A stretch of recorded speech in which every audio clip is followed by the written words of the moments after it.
Perfect participles, present participles, part 2. Hello everyone and welcome to my channel. This is the second part of the grammar point participle clauses, perfect participles and present participles. Please make sure that you have watched the first part before watching the second one. We already know that participle clauses give more information about the subject of the main clause. We can use the following forms. Present participle, stepping onto the train, I scanned the carriage for an empty seat. Perfect participle, the active form, having missed the train, we decided to call a taxi. Perfect participle, passive form, having been warned of the danger, they stayed at home.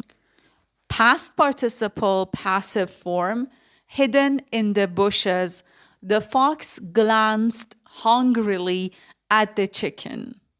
We mainly use participle clauses in writing to make the style more concise.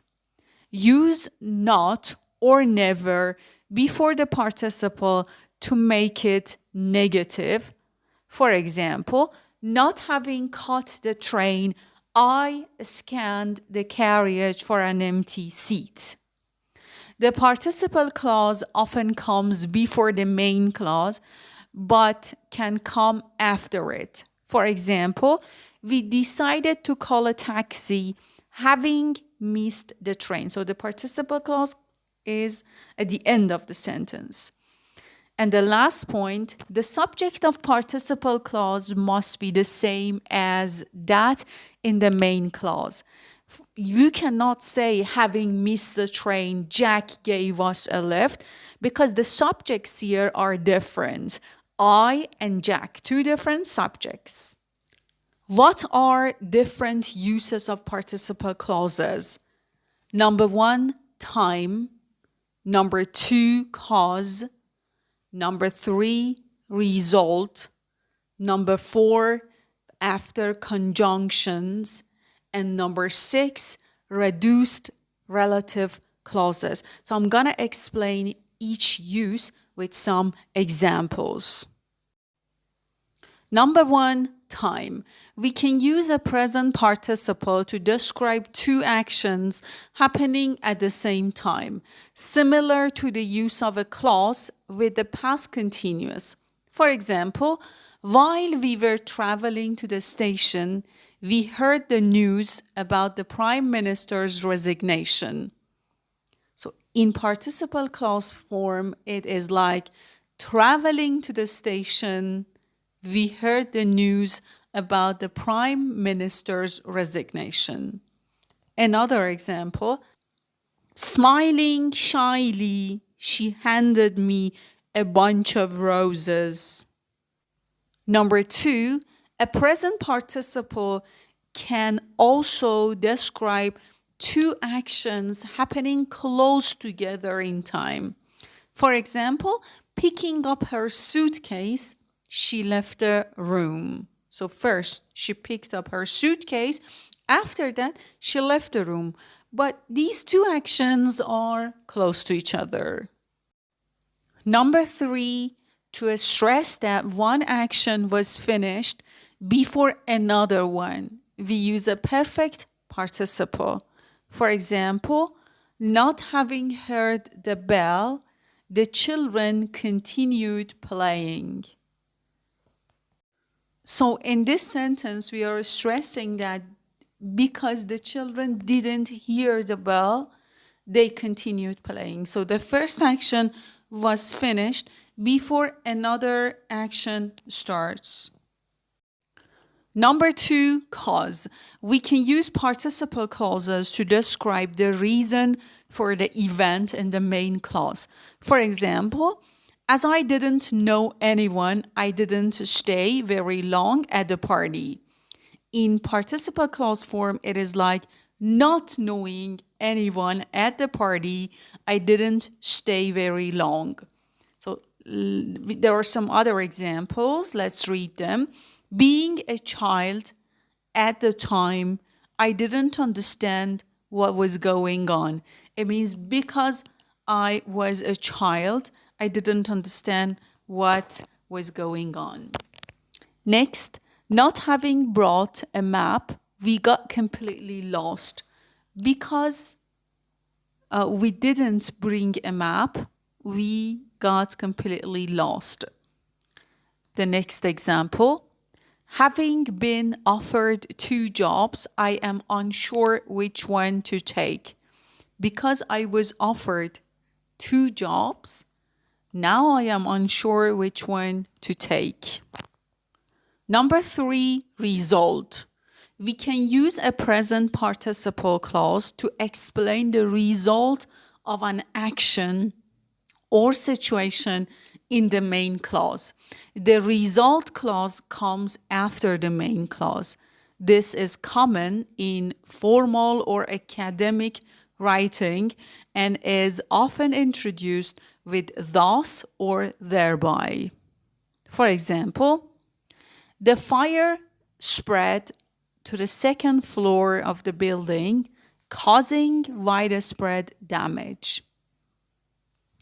So in this sentence, we are explaining the result of an action or situation. The situation is the fire is spreading to the 2nd floor of the building, and the result is causing widespread damage. So we use participle clause, present participle in this case, to explain the result of an action or situation.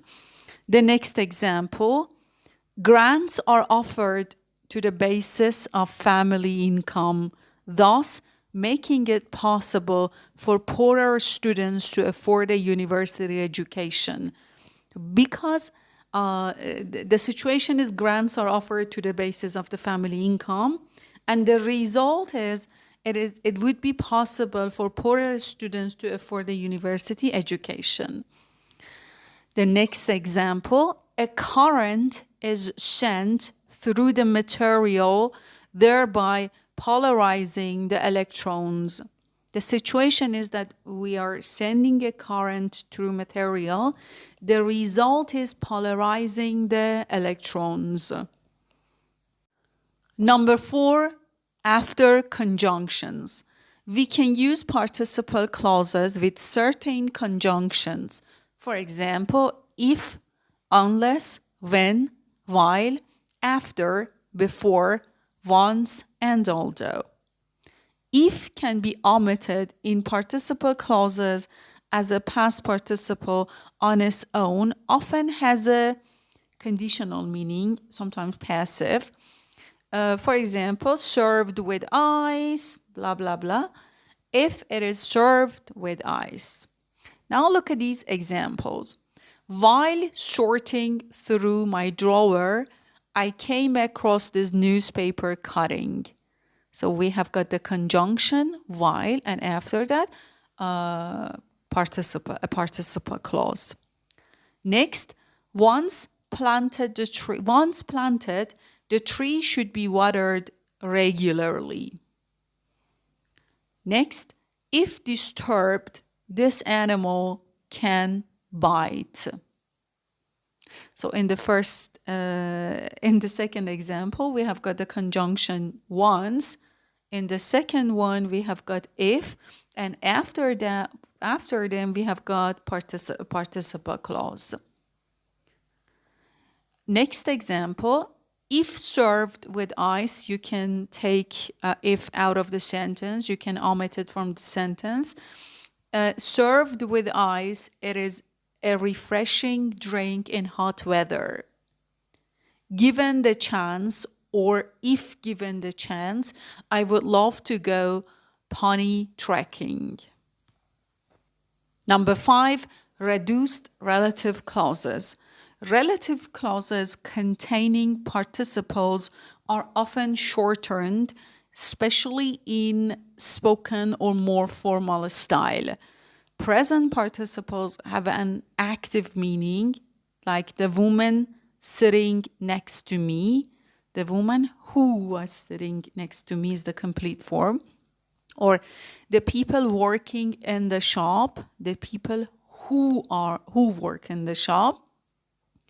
Past participles have a passive meaning. For example, the languages spoken. The languages that or which are spoken is the complete form. Or the route chosen. The route which or that had been chosen.